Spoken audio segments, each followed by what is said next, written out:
All right, digital media. So, what is surveillance? Surveillance is when an organization heavily monitors the activities of an individual group, usually with the intent for control or change. So have we gone too far with surveillance in the United States? I'm going to break it down into two sections. Surveillance from government and public institutions and surveillance from private companies, because I believe the intent is completely different within those two spheres.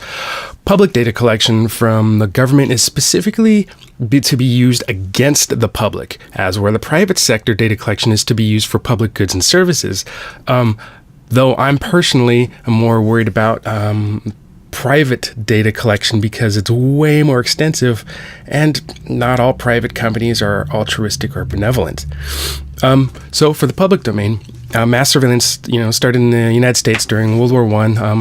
The government didn't start making a huge list of the general public until the 1930s with the FBI. They started doing wiretapping and such, especially during the Cold War and the civil rights movements. There was famous cases like Albert Einstein and Martin Luther King, who were both subject to heavy surveillance from the FBI and harassment and character defamation. MLK was even threatened to be murdered a couple times by the FBI, and those are famous released documents that you can check it online. A big factor between public and private surveillance is we never gave direct permission for the government to spy on us. I believe this is an infringement of personal privacy, and I believe unconstitutional. Modern public surveillance got its initial kick with the September 11th attacks. It allowed for fear-mongering through the news media, and the general public started to divest themselves of certain rights and privileges in the name of safety. And the cry for safety from a few affects all of us, even those who do not want this surveillance. And it hasn't necessarily made our lives safer.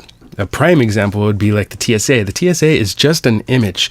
I've read several articles on how it's simply there to relieve flight anxiety and boost flight sales and encourage international travel. So who regulates the government? Well, in a democratic society, the people.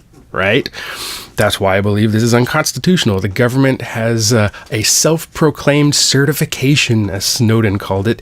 That's why he became a target, because he wanted the legal jurisdiction of the United States government's surveillance to be democratically put into a legal framework by the United States citizens. And from 2001 to 2010, the NSA didn't need any warrant for public searches. And they say the motive is for public safety. But, anybody can be painted as an enemy to the public's eye.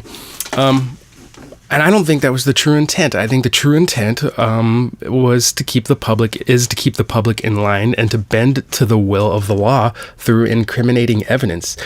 This is essentially blackmail and extortion by our own government. And thanks to Snowden, there was a wave of laws that helped stifle government surveillance. And in 2015, the USA Freedom Act was signed, which requires the NSA to get approval before accessing data on a case-by-case basis.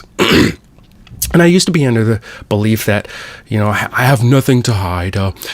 It's okay if they're spying on us. That was until I joined the Freemasons, who have historically been outlawed, attacked, and persecuted. Around 500,000 Masons were murdered in internment camps in World War II, and Masonry is still outlawed in communist and monarchical countries that have a monopoly on shared information.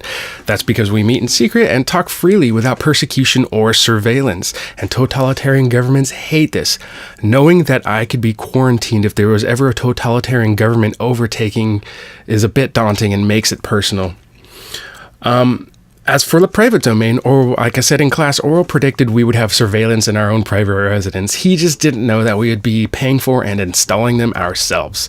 So I don't think the private domain is specifically surveillance. I think it is more data collection, because they're not watching over me to make sure that I'm not doing bad and to reprimand me. The word surveillance, sur means above, and veilleur means to watch. I don't think the private sector is doing that. We willingly give our information for these goods and services to these companies with the trust that they will use them for our own good. That's why I don't believe it's an invasion of privacy. The reason I get nervous, though, is because the extreme amount of information that is being collected. I'm not as much worried that Google is going to build tanks and come kill my family as much as I'm worried and know that the government will eventually forcefully gain access to this information during wartime, because as we know, all warranted search and seizures and our constitutional rights go out the window during wartime. And to believe that there will never be wartime with the United States seems a bit naive. So what's going to change? I am happy that laws are being put into place to keep the government at bay. But those laws are only in effect during peacetime. Humans and United States citizens are a bit stupid because we're willing to give up our rights just to feel safe and to feel comfortable, even if it's just a mirage like the TSA. Maybe it's time for a constitutional amendment that modifies the Fourth Amendment of search and seizure and somehow extends that into the digital realm. And maybe we can somehow even extend it into the private sector. We shall see.